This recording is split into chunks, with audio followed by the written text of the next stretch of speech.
I'm normally interviewing the other person. Hello, my name is James Cook, and this is the James Cook Podcast.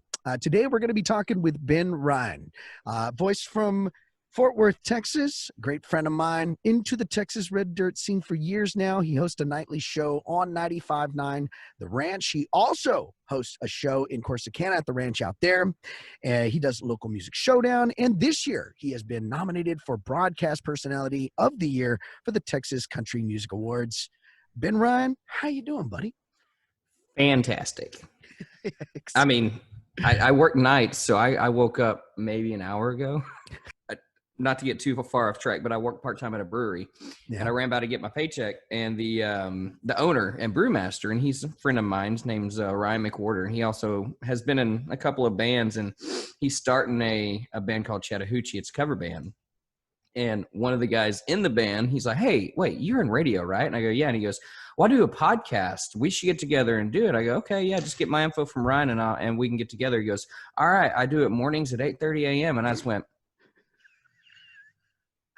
"Cool, I got to get to work, man."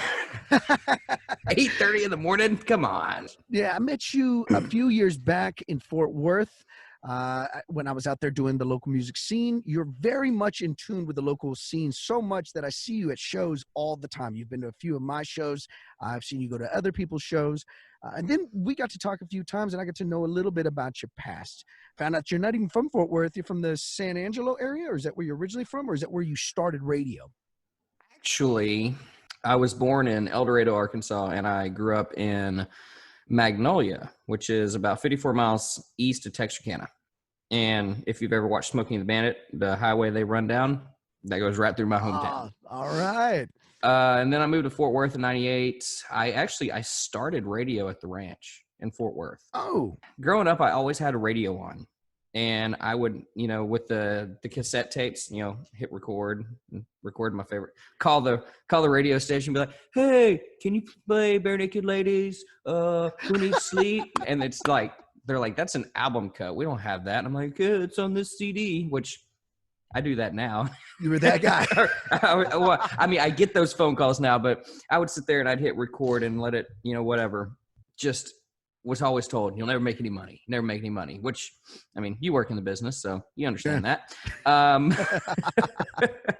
But I was working at a Raleigh Auto Parts, and I tried to join the military, and I dropped 55 pounds in 2 months to make weight. And I went to MEPS, and I passed everything with flying colors, and I got medically disqualified from every branch of the military because I can't get a smallpox vaccination. So I was discouraged and like, well, what am I going to do now? And I heard a advertisement for Connecticut School of Broadcasting, and it was on the radio. Go figure. And I went for the open house, and it ended up being kind of like an interview type deal, seeing if you were going to be a good fit for the school. And that night they offered me a scholarship to go. And I was like, okay, cool. Well, I need to get like an entry-level job in radio, because if I'm going to go to school for this, I need to pop out and have a plan, This was 2008. I had always listened to the ranch, and I always wanted to work there. And I emailed Rebel, the morning show co-host. And I was like, "Hey, this is what my plan is. I just need to get my foot in the door." And she goes, "You need to start off in promotions." Well, I get a phone call that Monday. He goes, "Hey, Rebel said we needed to hire you, so you need to come up and fill an application." Oh, just like that. Yeah, and I was like, okay. So I showed up, and my first job in radio was slinging T-shirts and bumper stickers, setting up tents, and all that kind of stuff. Starting from the bottom. That's how a lot of us get started, man. We'll just exactly. You need your trash thrown out. Let's do this. Mm-hmm. I mean, I worked a lot of events, and I watched the jocks and everything, and Kevin McCoy was a program director at the time, and he had heard that I knew how to use Adobe Audition. And so he's like, "All right, well, let's see what you got." And dude, I sucked. It was horrible. It was bad. Like, there's still one of my commercials that was a fake one is on YouTube somewhere. Oh man, like, I gotta get hold of but it's definitely. Oh man, it's bad. "I talk like this through the whole thing, and I'm trying to sell custom truck and car parts." Realized that I knew how to do some audio engineering or producing, whatever you want to call it. And so started doing production, and then producing Texas Music Interactive, which was a show way before its time. And we had webcam set up. We had the chat room. You can call us a voicemail. You can call the request line. You can text us. I mean, everything that radio stations are doing now, we were trying to do back then. It lasted for a couple of years. And then whenever they were going to get a solid night guy to come in and be part of it, like I applied for it, didn't get it at the time. Honestly, like I still needed a lot of work. I didn't get that job. I was a little discouraged. And so I went to tab.org and allaccess.com, and I was just going through the list and resume, air check constantly. And a year later, the station in San Angelo hits me up and goes, "Hey, you interested in a full-time radio gig?" What station was that? That was KKCN 103.1 Kicking Country. The reason they hired me is because of my experience at the ranch, and I was setting up interviews and stuff. I was a year, 2 years into radio, setting up interviews and working with managers and promoters and all sorts of stuff. They were like, "Hey, so we have two country stations out here. One is 100% mainstream, and the other one is 50-50, and we're in the same cluster. And we're trying to get into the Texas red dirt scene." 2 weeks later, I was out there, and they hired me because they wanted to make that switch from a 50-50 station to 100% Texas red dirt. When you went to the station, did you have your beard? I gotta say that like that because I'm sorry. You showed me once a picture and you're like, "This is me in San Angelo." I go, "That's not you." Oh, dude, my nephew, my mom showed him a picture of me, or my dad, one of the two, showed my nephew a picture of me without a beard. He goes, "That not Boo. That not Boo." It's not Boo. I was actually very clean shaven whenever I moved out there. The San Angelo vibe has got to be something different. Who are the bands that you were listening to in San Angelo that were local there that you were kind of getting introduced to in the early 2010s? So in San Angelo, there wasn't just a whole lot of local country bands, believe it or not. There was one called Crossing Tyler, Whiskey Skyline, and then Jessie England was one of the ones that was local out there. And actually, she was the first local artist I met there. Jessie, the one we know from Fort Worth? Uh-huh. Oh, wow. Yeah. She's from San Angelo. See, I'm learning.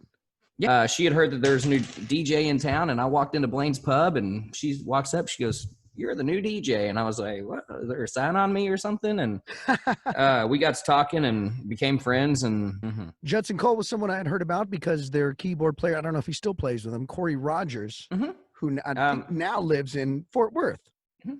He was a DJ in Wichita Falls, and we were real close. We hung out. I met him when he was like, I think 17, just starting radio.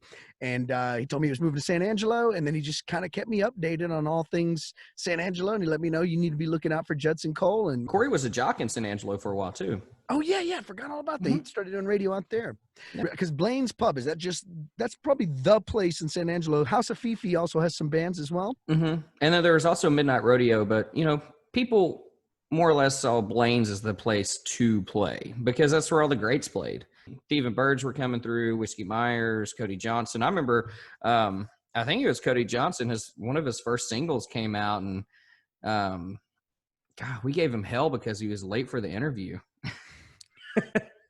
These are all guys in the beginning, so it's around early 2010s. There's the beginning of their careers. Six Market Boulevard. I know they played Blaine's a lot.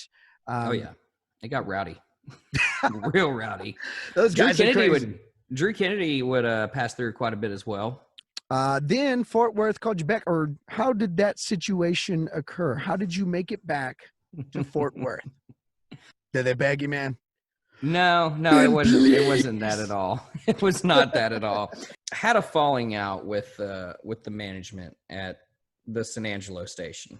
Had a little bit of a disagreement, so to speak, with the bosses, and ended up resigning. And then I went on the road with Phil Hamilton as tour manager and merch guy. Cool. I was on the road with Phil for like 8 months or something like that. And I remember when the word got out that I was leaving San Angelo, it was kind of weird because I had 3 different bands hit me up and they're like, "Hey, do you need a job? Like, we need a tour manager and you know the ins and outs." Because I would go on the road with Whiskey Skyline here and there and just like be a manager, but I was really just going and drinking beer. and enjoying the show. But making sure they got paid at the end of the night. I'm done. yeah, pretty much. We were on the road, and I got a phone call from a radio promoter, and she goes, "Hey, the program director at the ranch just got fired or let go or whatever." And she was like, "You need to go up there and apply. We need you working there." And I was just like, "Well, thanks for the heads up." So, and as I'm walking in, I'll never forget Andy Meadows. I went to the wrong building first because they were in the towers and because they were renovating the jet building. And so I walk in and I was just like, this isn't where I parked my car. And so I go back out and I go to the right building and I get up to the 13th floor, suite 1300. And I walk in and Andy Meadows is standing right there. He's operations manager. And he goes, "What are you doing here?" And I go, "Well, I've applied with your PD like 8 times and he hadn't responded to my email. So I figured I'd come drop it off in person." There you go. Playing the card of, "Hey, I don't know that your program director's gone yet because it hasn't been announced." So I called Justin like the next day because I knew his phone was going off the hook. And I was just like, "Hey, man, just want to say congratulations. I know you've been wanting this for a while, blah, blah." He goes, "Hey, I need a night jock. I'm on the road with Phil. We're in Manhattan, Kansas, opening for Casey Donahue Band at a theater. So it's going to be a good show, right?" And I get the call. "Hey, you got the job. You start Monday." This is a Saturday. Cool. And I'm like, uh-oh. Because Phil's got shows coming up the next week. Oh. And I can't do radio and be his TM and sling merch at the same time. But I had started looking for a replacement in the event that I did get this position. Yeah. And so I had the replacement ready. So I just went to Phil. I was like, "Hey, man, I just want to talk to you real quick." He's like, "What?" And I tell him, and you could tell that he was upset that I was leaving, but he knows it. You know, it's kind of like when you break up with your ex, you're like, "Yeah, she belongs to the streets. You know, I belong to radio, not the road." Your support for local music is, man, just tremendous. Every time I go to Fort Worth, I expect to see you on a Sunday night if I go out to Mags. If I go to, I used to see at the Capitol Bar back in the day. I've even played Filthy McNasties, and I've seen you at shows there. So you are very much somebody who likes to really check out the local scene. What's something about the Fort Worth sound that you notice that really keeps you coming to the shows? I think it's probably how eclectic it is. Yeah. Because you've got guys like, you know, Skylar Payne who have, you know, more of a from the soul, like rockin', like great, just energetic show, and, you know, no shoes, and that foot is just shaking on the stool the whole time. And then you've got, you know, cats. There's this new guy, Garrett Bradford. He's got a song called Honkiest of Tonkers, and it's country and Western, both types. And then you've got some very eclectic outlets of the female demographic, you know, Jackie Darlene, and then, you know, Jessie is here now in England. Yeah. Simone Nicole, Hannah Owens. I mean, there's just a lot of great female artists out here. And that's one thing that I've noticed with our local music scene is we have more female artists than the other local music scenes around the state. Well, and even aside from, you know, male artists, female artists, we also have like some pretty young artists. Frankie Leone, she is 17 maybe, and she played Locally Brewed live, and I had no clue that she was so young. And I was talking to her dad, and he's like, "Yeah, she's not even 18 yet." And I was like, how does she sing like that? And then Jack Barksdale, you know, he's what, 12-ish, and he plays guitar better than a lot of people I know. Not only that, he has his songwriting content is that of an older man. Like I remember hearing him and going like, dude, that's a song a 55-year-old would write. It was about like hard times in life. It's you're 12. Like, how do you know this stuff? How are you doing this? And he's nailing it. He's nailing the subject matter. So yeah, Jack Barksdale, a very, very cool songwriter. Well, and one thing I really like about him is he's very, very respectful. Oh yeah. He walks up and he'll shake my hand. "How you doing, Mr. Ben?" Or, you know, something like that. Just like super nice kid, and he's going to go far. Yeah. And I think he's already he's already established himself and really rooted what he wants to do. And the best thing about him is not only does he want to show off his talents, he wants to be schooled in other people's talents. He knows I'm only as good as the people I listen to. And he's very good at just listening to those people. I love seeing him with other artists. It's such a good vibe from him, because I don't know any other kid that would be so interested in other people's music as much as he is. So I think that's something I love watching. So out there in Fort Worth, man, you're getting the good stuff. All right. I can brag about one time I met Weird Al. You know what I'm saying? I was talking about him the other night. Oh, he's the best. He's the best. It was Amish Paradise. It was, let me tell you, I went to see him live, and there's like this 60-year-old dude next to me, and I keep laughing because he's kind of singing along to some of it. And I'm like, that's funny. He knows Eat It. When it got to Amish Paradise, this dude was like fist in the air, just like rapping, turning up the butter. Like he was on it, dude. It was so good. And Ezekiel thinks that my mind is gone. Oh, you are getting to see a lot of more people. I think the first time that I was ever wowed for you, I'd already known who you were. I was seeing you online. You had met Garth Brooks. How was that experience? Okay, I just got to say, I'm going to start it off with this. And you said it's okay to say this word. A lot of people shit on Garth Brooks, but he is one of the most genuine and humble people I've ever met. Word. He walks in the door, and I'm sitting there, and I'm like, I'm going to meet Garth Brooks. I'm going to meet Garth Brooks. Yeah, man. My friend's with me. I'm like, we're going to meet Garth Brooks. and so him and Trisha Yearwood walk in. First thing he says is, "Hi, hey, y'all. I'm Mr. Yearwood." And I was like, okay, this is going to be fun. And he sits down, and Trisha's talking, and he sits down, and he pulls his shoe off. He's wearing tennis shoes, and he just starts scratching his foot. He's like, man, I had this itch. It didn't bother me. He's like scratching his foot, and he puts his shoe back on. He's like, college football fans? Like, yeah, University of Arkansas. And he's like, good luck, buddy. You know, he's OSU guy. But anyway, so the ladies went over and talked to Trisha, and me and the fella went over and we're talking to Garth. We're talking about college football. We're talking about music. We're talking about just anything under the sun you talk about with your buddies, right? And then they're like, okay, well, if you brought something, you can get it autographed. And this couple that was in there with us had a huge bag. They'd already been to one of the shows. Huge bag, already been to one of the shows. And Garth goes, did y'all buy all that? And I go, yeah, we have the receipt if you want to see it. And he goes, nah. Give me $250. Walks over, hands $250 cash to these people and goes, Prince Garth don't pay for merch.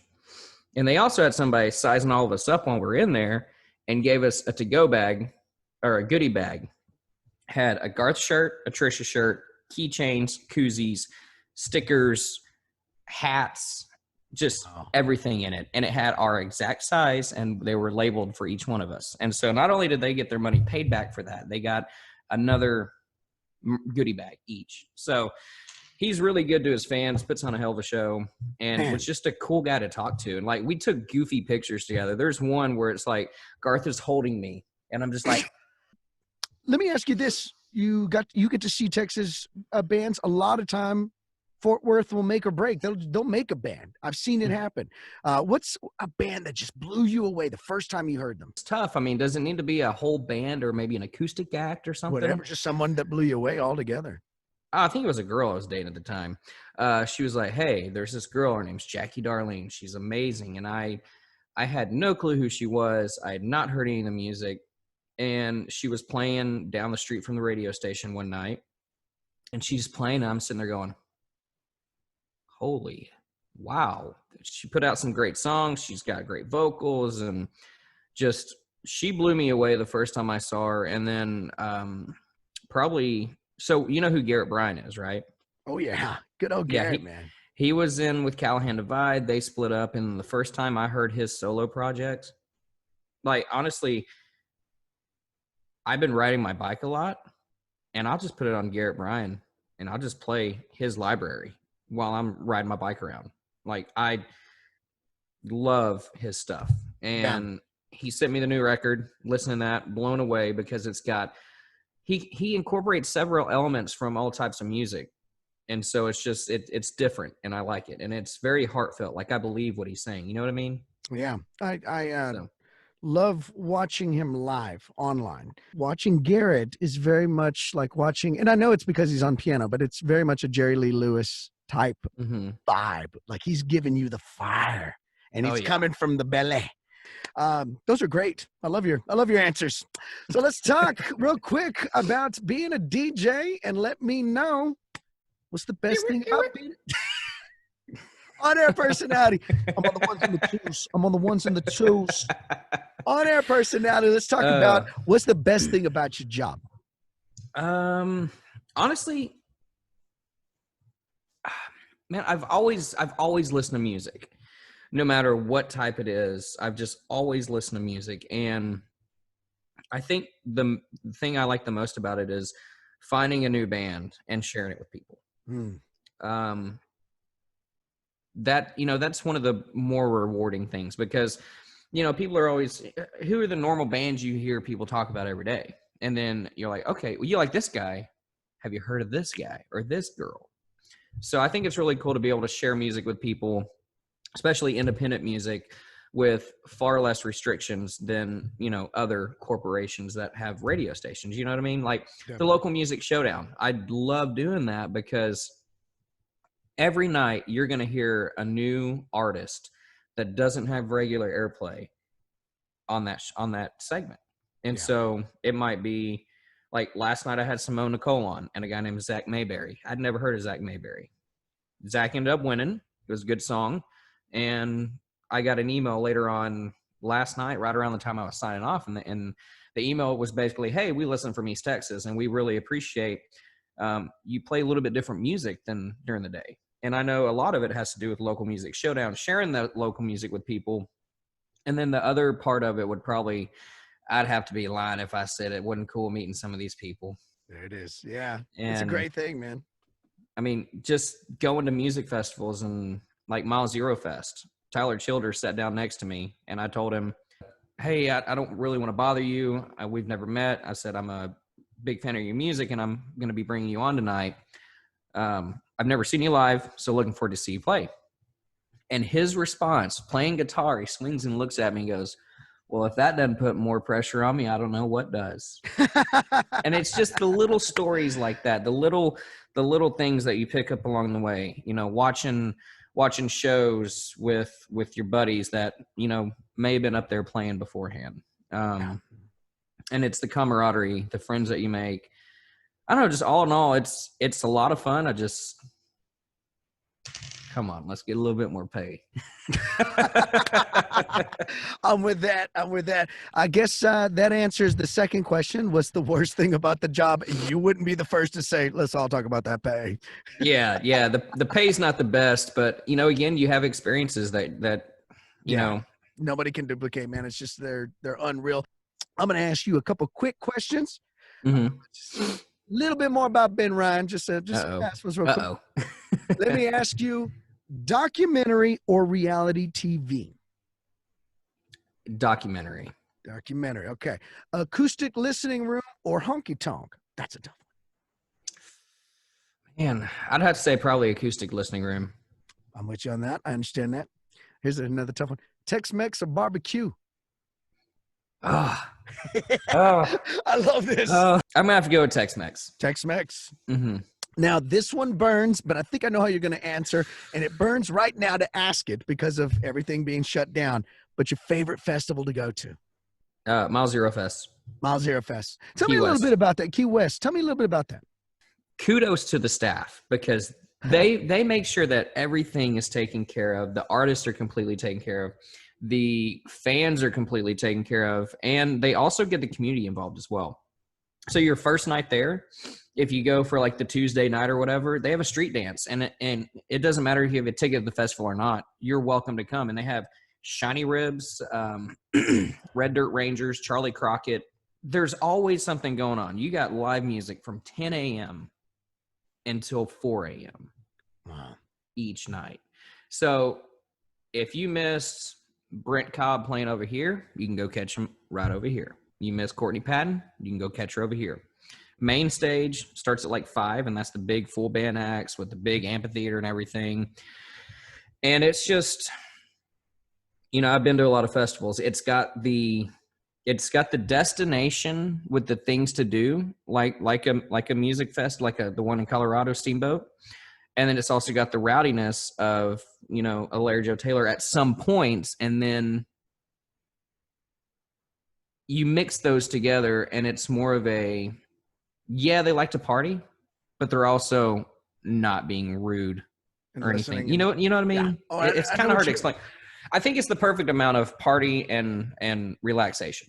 Their lineup is amazing. I mean, I saw the Mavericks out there. The lineup, the location, the staff, I mean, everything is just... Well, Ben, dude, we've been sitting around talking to Ben Ryan, one of my favorites from Fort Worth. He's into the Texas Red Dirt scene. He's been in it for a few years now. He hosts an afternoon show out in Corsicana for the ranch out there, and he also does 95.9 The Ranch in Fort Worth for his nightly show. He supports the local music scene with his local music showdown, and this year he has been nominated for Broadcast Personality of the Year for the Texas Country Music Awards. Man, good luck to you, buddy, and thank you for joining us on the James Cook Podcast. Gosh, I just talked right over you. I'm a terrible radio personality. Thank you so much. I appreciate your time.